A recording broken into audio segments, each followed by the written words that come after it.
इस बात में कोई दो राय नहीं है कि पूरे सौर मंडल में सिर्फ हमारी पृथ्वी ही सबसे अलग ग्रह है, जहां इंसानों के साथ साथ विभिन्न प्रकार के जीव जंतु और पेड़ पौधे फल फूल रहे हैं।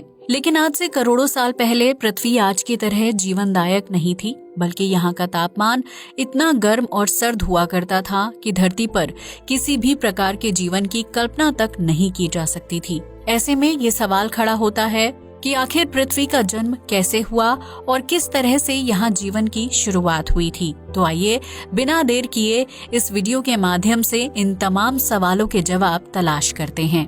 कैसे हुआ था पृथ्वी का जन्म?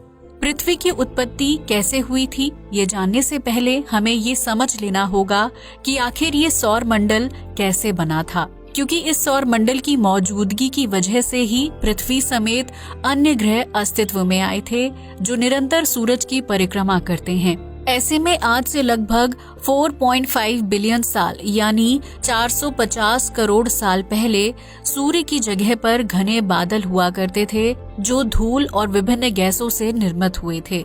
इन्हीं गैस के बादलों से कुछ प्रकाश वर्ष की दूरी पर एक तारा था जिसकी ऊर्जा लगातार कम होती जा रही थी और एक दिन उस तारे में भयानक विस्फोट हो गया। इस विस्फोट की वजह से गैस के बादलों में हरकत शुरू हो गई, जिसकी वजह से बादलों में दबाव बनने लगा और उसमें मौजूद छोटे छोटे धूल के कण आपस में जुड़ने लगे। इस तरह से धूल के इकट्ठा हो जाने से चट्टानों और उल्का पिंडों का निर्माण हुआ था, जबकि इन गैस बादलों में मौजूद रेडियो एक्टिव तत्वों ने आपस में मिलकर मजबूत ग्रेविटी का रूप ले लिया था। इसी ग्रेविटी की वजह से हाइड्रोजन और हीलियम जैसी गैस बड़ी मात्रा में एक जगह पर इकट्ठा होने लगी थी, जिसकी वजह से बादलों के बीच में बहुत ज्यादा दबाव बन गया था और इस दबाव की वजह से भयानक विस्फोट हो गया। इस विस्फोट की वजह से हमारे सौर मंडल के मुख्य तारे यानी सूर्य का जन्म हुआ, जो पृथ्वी समेत विभिन्न ग्रहों के लिए ऊर्जा का मुख्य स्रोत बनने वाला था। ऐसे में सूर्य के निर्माण के बाद उसकी ग्रेविटी की वजह से अंतरिक्ष में फैले धूल के कण और पत्थर की चट्टानें उसकी परिक्रमा करने लगे थे, जो बीतते समय के साथ एक दूसरे से टकराते रहते थे और ग्रेविटी की वजह से आपस में जुड़ जाते थे।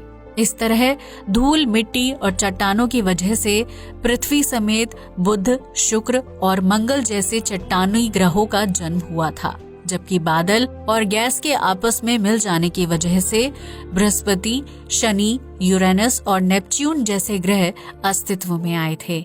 ये सभी ग्रह सूर्य की तेज ग्रेविटी से बंधे हुए थे, जिसकी वजह से वो सूर्य के इर्द गिर्द घूमते हुए परिक्रमा करने लगे। इस तरह हमारा सौर मंडल अस्तित्व में आया था, जिसमें हमारी पृथ्वी भी शामिल थी। लेकिन उस वक्त पृथ्वी आग का एक धधकता गोला हुआ करती थी। इसी दौरान पृथ्वी और मंगल ग्रह के बीच थिया नाम का ग्रह हुआ करता था, जो पृथ्वी के ग्रेविटी फोर्स की वजह से धीरे धीरे उसकी तरफ बढ़ रहा था। ऐसे में एक दिन वो भी आया जब थिया हमारी पृथ्वी से टकरा गया। इस टकराव की वजह से पृथ्वी का एक हिस्सा टूटकर अलग हो गया और वो अंतरिक्ष में धूल और मिट्टी के कण के रूप में फैल गया, जिसने बाद में पृथ्वी के आसपास एक रिंग का आकार ले लिया था। पृथ्वी की ग्रेविटी की वजह से धीरे धीरे उस रिंग में मौजूद मिट्टी और धूल के कण फिर से आपस में जुड़ने लगे थे, जिसकी वजह से हमारे प्राकृतिक उपग्रह यानी चंद्रमा का जन्म हुआ था। पृथ्वी के पास तेज ग्रेविटी थी, इसलिए अंतरिक्ष में मंडराने वाले उल्कापिंड, चट्टानें और क्षुद्र ग्रह लगातार पृथ्वी पर गिर रहे थे। इस वजह से पृथ्वी पर गर्म लावा के समुद्र बनकर तैयार हो गए थे, जिसका तापमान 1900 डिग्री सेल्सियस के पास हुआ करता था। इस तरह कई सालों तक पृथ्वी पर उल्कापिंड और क्षुद्र ग्रहों की बरसात होती रही, जिसकी वजह से पृथ्वी आग के गोली की तरह दिखाई देती थी। लेकिन एक समय ऐसा भी आया जब विभिन्न विस्फोटों की वजह से अंतरिक्ष में चल रही हलचल धीमी हो गई थी। इसकी वजह से पृथ्वी पर होने वाली अंतरिक्षीय वस्तुओं की बरसात भी रुक गई थी, जिसकी वजह से पृथ्वी में नए बादल आने वाले थे। इस तरह पृथ्वी की सतह पर भारी और गर्म पदार्थ दरारों के माध्यम से पृथ्वी के अंदरूनी हिस्से यानी केंद्र में जाकर इकट्ठा होने लगे, जिसकी वजह से पृथ्वी की बाहरी सतह धीरे धीरे ठंडी हो रही थी। जब धरती पर उल्कापिंड और क्षुद्र ग्रहों की बरसात हो रही थी, तो वो अपने साथ सिर्फ गर्म तत्व ही लेकर नहीं आई थी, बल्कि उन अंतरिक्षीय वस्तुओं में विभिन्न प्रकार के खनिज तत्व, नमक और धरती पर जीवन की शुरुआत करने के लिए सबसे जरूरी चीज पानी भी था, जो उस वक्त बर्फ के टुकड़ों के रूप में धरती तक आया था। ऐसे में जब बर्फ के ये टुकड़े पिघलने लगे तो पृथ्वी की सतह पर पानी इकट्ठा होने लगा और देखते ही देखते कुछ सालों में धरती पर महासागर का निर्माण हो गया था। लेकिन उस समय पृथ्वी पर जमीन नहीं थी, जबकि चारों तरफ पानी ही पानी था। ऐसे में पृथ्वी के कोर में पिघले लोहा तत्व की वजह से निर्मित होने वाली गर्मी को बाहर निकलने के लिए रास्ता चाहिए था। लिहाजा पानी के अंदर मौजूद जमीन में ज्वालामुखी विस्फोट होने लगे। इन ज्वालामुखी विस्फोटों से निकलती धूल, राख और लावा ने धरती पर जमीन का निर्माण करने में अहम भूमिका निभाई थी, जिसकी वजह से समुद्र के बीच और उसके आसपास के इलाकों में जमीन बनकर तैयार हो गई थी। आज से लगभग 3 बिलियन साल पहले पृथ्वी पर होने वाले ज्वालामुखी विस्फोट से निकलने वाली गैसों की वजह से वायुमंडल का निर्माण होने लगा था, जिसकी वजह से पृथ्वी को अंतरिक्षीय वस्तुओं के हमले से बचने में काफी मदद मिलती है। उस समय धरती का एक दिन लगभग 12 घंटे का हुआ करता था, यानी पृथ्वी के घूमने की रफ्तार आज के मुकाबले काफी तेज होती थी। वहीं ज्वालामुखी विस्फोट की वजह से समुद्र के पानी में एक कोशिकीय जीव यानी बैक्टीरिया का जन्म हो गया था, जो लाखों साल तक पानी के अंदर खुद को जीवित और विकसित रखने की काबिलियत सीख रहे थे। आज से लगभग 250 करोड़ साल पहले समुद्र के अंदर रहने वाले बैक्टीरिया में खास तरह के बदलाव आए, जो जिंदा रहने के लिए सूरज की धूप और पानी में खनिज तत्वों का इस्तेमाल करते थे। इतना ही नहीं, इन बैक्टीरिया द्वारा मल के रूप में जो तत्व त्याग किया जाता था, वो पृथ्वी पर जीवन को सुचारू रूप से चलाने वाली चीज यानी ऑक्सीजन था। इस तरह इन माइक्रोबैक्टीरिया के जरिए छोड़ी जाने वाली ऑक्सीजन की वजह से धरती का वायुमंडल घना होता चला गया, जबकि पानी में भी ऑक्सीजन की मात्रा में बढ़ोतरी हो रही थी। ऐसे में पानी के अंदर रहने वाले बैक्टीरिया और उनके द्वारा छोड़ी जाने वाली ऑक्सीजन की मात्रा इतनी ज्यादा बढ़ गई थी कि उसकी वजह से कुछ बैक्टीरिया खुद ही नष्ट होने लगे थे, जबकि वायुमंडल में ऑक्सीजन ने लोहा तत्वों के साथ रिएक्शन करना शुरू कर दिया था। इस रिएक्शन की वजह से नीले रंग की दिखाई देने वाली पृथ्वी अचानक से मंगल ग्रह की तरह लाल दिखने लगी थी, जबकि धरती की टेक्टोनिक प्लेट्स में भी टकराव होने लगा था। ऐसे में पृथ्वी के अंदरूनी हिस्से में मौजूद लावा विस्फोट के जरिए बाहर निकलने लगा था, जिसकी वजह से पृथ्वी पर कार्बन डाइऑक्साइड की मात्रा बहुत ज्यादा बढ़ गई थी। इस कार्बन डाइऑक्साइड ने पृथ्वी के आसमान पर घने बादलों का निर्माण कर दिया था, जिन्होंने बाद में धरती पर जमकर एसिड वर्षा की थी। कुछ समय बाद एसिड की बारिश खत्म हो गई थी, लेकिन उसकी वजह से पृथ्वी का तापमान कई डिग्री सेल्सियस तक नीचे लुढ़क गया था। इस वजह से पृथ्वी की सतह पर पानी बर्फ के रूप में जम गया था, जिसकी वजह से पृथ्वी पर पहला शीत युग शुरू हुआ था। उस दौरान पृथ्वी पूरी तरह से बर्फ से ढक चुकी थी, जो अंतरिक्ष से देखने पर सफेद गोली की तरह दिखाई देती थी। आमतौर पर जब सूर्य की रोशनी पृथ्वी पर पड़ती है तो जमीन उसे अवशोषित कर लेती है, लेकिन पृथ्वी पर शीत युग के दौरान सूरज की रोशनी बर्फ से टकराकर वापस रिफ्लेक्ट हो जाती थी, जिसकी वजह से सूर्य की गर्मी की वजह से भी पृथ्वी पर जमी बर्फ कई सालों तक पिघल नहीं पाई थी। लेकिन पृथ्वी के अंदरूनी भाग में गर्मी और लावा बाहर निकलने का रास्ता ढूंढ रहा था। ऐसे में कुछ सालों बाद इस गर्मी ने पृथ्वी की सतह पर तेज प्रेशर बनाया और उसकी वजह से एक बार फिर ज्वालामुखी विस्फोट होने लगे थे। इस ज्वालामुखी विस्फोट की वजह से न सिर्फ धरती पर जमी बर्फ तेजी से पिघल रही थी, बल्कि ये समुद्र के अंदर जमे हुए सूक्ष्म जीवों के लिए भी जीवनदायक साबित हुई थी। ज्वालामुखी विस्फोट की वजह से समुद्रों का पानी गर्म हो गया था, जिसकी वजह से सूक्ष्म जीवों को पनपने के लिए अच्छा वातावरण मिल रहा था। इतना ही नहीं, उन सूक्ष्म जीवों के जीवन चक्र में भी बदलाव आ गया था, जिसकी वजह से उन्होंने ऑक्सीजन का इस्तेमाल अपने शरीर को विकसित करने के लिए शुरू कर दिया था। इसके अलावा समुद्र के अंदर घास भी पैदा होने लगी थी, जो ज्यादा मात्रा में ऑक्सीजन का निर्माण कर रही थी। हालांकि ज्वालामुखी विस्फोट की वजह से धरती पर कार्बन डाइऑक्साइड की मात्रा काफी ज्यादा बढ़ गई थी, जिसकी वजह से पृथ्वी का तापमान भी बढ़ने लगा था।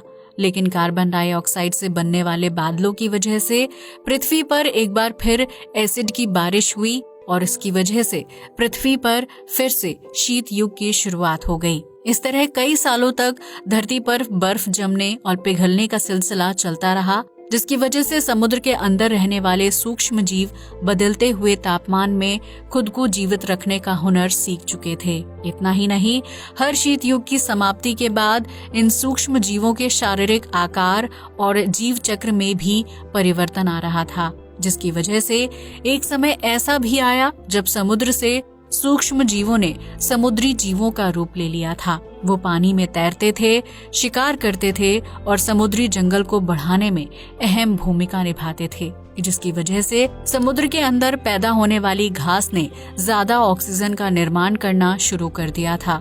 इस ऑक्सीजन की वजह से पृथ्वी का तापमान संतुलित होने लगा था, जबकि ओजोन लेयर भी मोटी हो रही थी। ऐसे में आज से लगभग 47 करोड़ साल पहले पृथ्वी की सतह पर पहली बार घास उगने लगी थी, जो समुद्री घास और जंगल के फैलाव का ही नतीजा थी।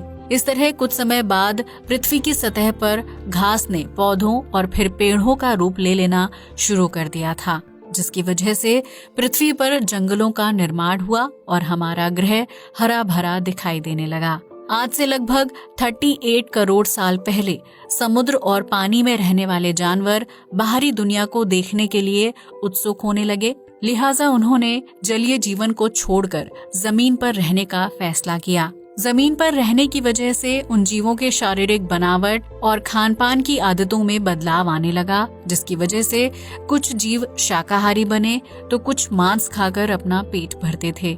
इस तरह धरती पर मौजूद जंगल, जमीन और पानी में विभिन्न जीव जंतुओं की प्रजातियां अस्तित्व में आईं, जिसमें डायनासोर का नाम भी शामिल है। वहीं पृथ्वी के घूमने की गति भी धीमी हो गई थी, जिसकी वजह से पृथ्वी पर एक दिन लगभग 21 से 23 घंटे का होता था।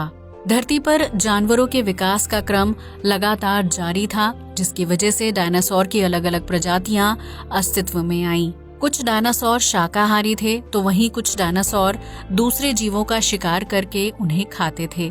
इसके अलावा आसमान में उड़ने वाले डायनासोर भी धरती पर रहते थे, जो अपने दौर के सबसे विशालकाय जीवों में से एक थे।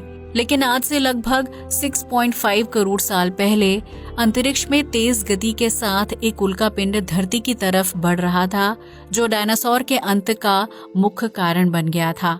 वो उल्कापिंड काफी विशाल और भारी भरकम था, जिसने 80,000 प्रति घंटे की रफ्तार से पृथ्वी के वायुमंडल में प्रवेश किया था।